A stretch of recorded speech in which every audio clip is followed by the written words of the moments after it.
कहाँ है मरकजी क़यादत? क्या है कल का प्लान? किसने डिसाइड करना है और क्या करना है? बिस्मिल्लाहिर्रहमान। सबसे पहली बात तो है कि पहली मर्तबा हुकूमत को कंफ्यूज किया गया है और एहतजाज भी होगा इंशाल्लाह।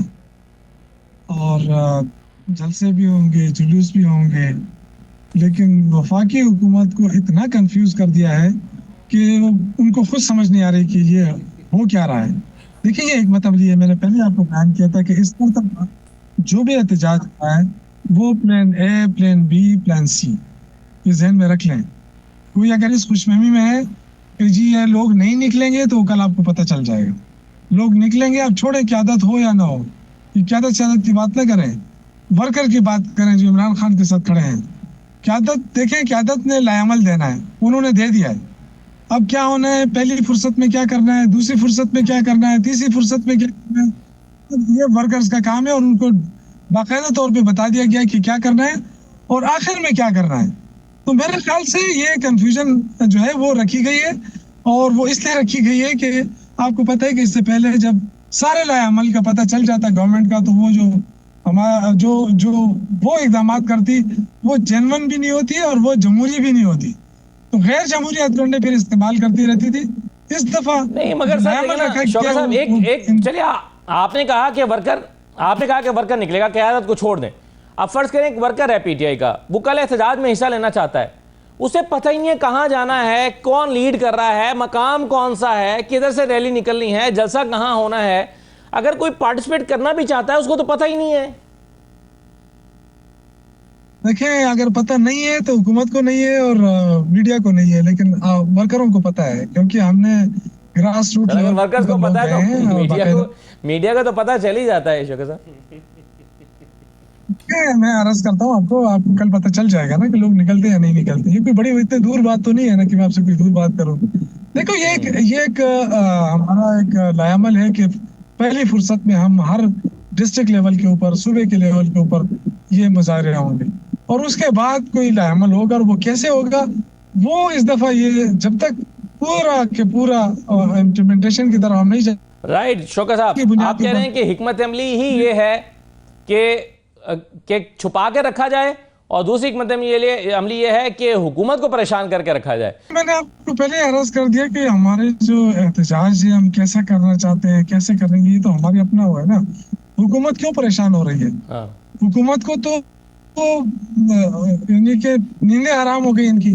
अब ये आके कहते हैं, पहले तो ये कहते थे ये शरपसंद है, अब हम पुरअमन एहतजाज का रास्ता अपने लिए खुद तलाश कर रहे हैं और इनकी तमाम तर फस्ताई के बावजूद कि पंजाब के अंदर क्या हो रहा है, लोगों की पकड़ धकड़ हो रही है, जाली मुकदमात दर्ज हो रहे हैं, लेकिन इसके बावजूद कल लोग निकलेंगे इंशाल्लाह।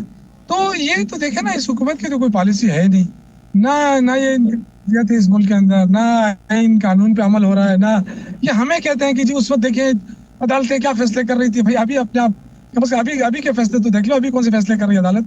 फिर हमें कहते हैं कि जी इन पे एस्टेब्लिशमेंट का इनके ऊपर हाथ था तो 2018 में हुकूमत बनी। वो भाई साहब ताने वो लोग देते हैं जो इन चीजों से मुबर्रा होते हैं। आप तो पूरे के पूरे 5 उंगलियां घी में है आपकी। तो आप तो इलेक्शन, हमने तो इलेक्शन खुद जीता था ना, सिर्फ हुकूमत बनाने में शायद एस्टेब्लिशमेंट ने शायद हमें साथ दिया हो, लेकिन आपने तो इलेक्शन भी नहीं जीता है और फिर आपको हुकूमत बना के दी गई, आपकी हुकूमत चला भी जा रही है। 33,000 अरब का कर्जा लिया इस हुकूमत पे और फिर ये कह रहे हैं कि जी मईशत ठीक हो गई है।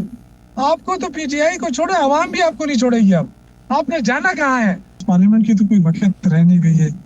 जो एमएनएस एमपीएस से इस तरह उनके साथ सलूक किया जा रहा है जिस तरह कोई मैं नहीं समझता कि कोई इंसानी हकूक हो, कोई इज्जत हो। पहले तो बड़ी इज्जत और तकरीम की निशानी होती थी ना असम्बली में जाना। अब जिस तरह इन्होंने बेवकत कर दिया है, क्या कोई वोट ले ले तो ले लेना, उससे क्या फर्क पड़ता है, बंदा वही असम्बली में जाएगा जिसके पास फॉर्म 47 होगा। तो अब तो इसकी कोई वक़्त रह नहीं नहीं मगर गई है। इस तरह तो फिर बाकी लोगों को भी होंगे जब इतनी बेवकत हो गई है तो बाकी लोगों को भी असेंबली छोड़ देनी चाहिए सर पीटीआई के।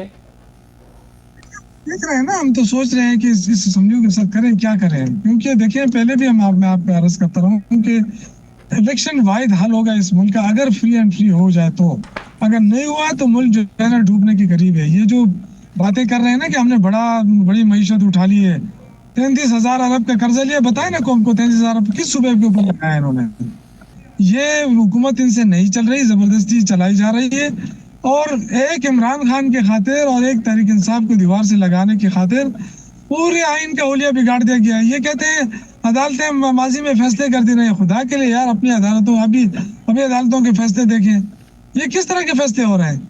आप जो लोग जिनको अवाम ने वोट दिया है, आपने कहा था इज्जत दो, वोट को इज्जत दो, ये आप वोट को इज्जत दे रहे हैं कि जो लोग जीते हैं उनको नायल करके घरों जेलों में डाल दो और जो हारे हैं उनको लाके असेंबली में बिठा दो। नहीं, लेकिन उनका आर्गुमेंट ये है ना शौकत साहब, वो ये कह रहे हैं, राणा साहब ये कह रहे हैं कि जिन्होंने जलाओ घेराव किया 9 मई के जैसा जुर्म पाकिस्तान में किया, वो भी आखिर इसी रूए जमीन पर हुआ है, पाकिस्तान में हुआ है, उनको जाने तो नहीं दिया जा सकता। ये तो फिर एग्जाम्पल सेट हो जाएगी कि आइंदा कोई भी आएगा और जलाओ घेराव करेगा।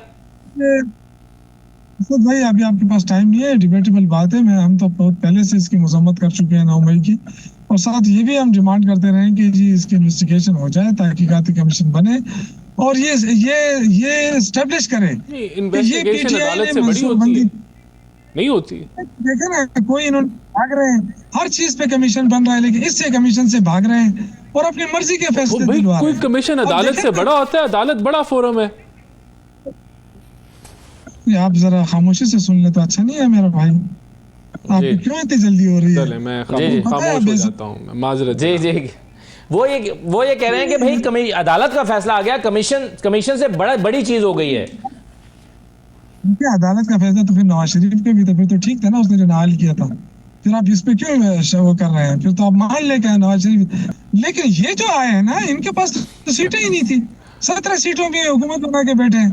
तो अवाम तो इनको, मैं कहता हूँ देखे, और आ रहे हैं कि जी पीटीआई ने 9 इसके आड़ में छुप छुप कर इन्होंने पूरी कोशिश की कि पीटीआई को क्रश करें। अल्हम्दुलिल्लाह पीटीआई को क्रश नहीं कर सके। आपने ये सवाल किया कि 33,000 अरब के कर्जे का कहाँ चले गए, बिल्कुल सही है।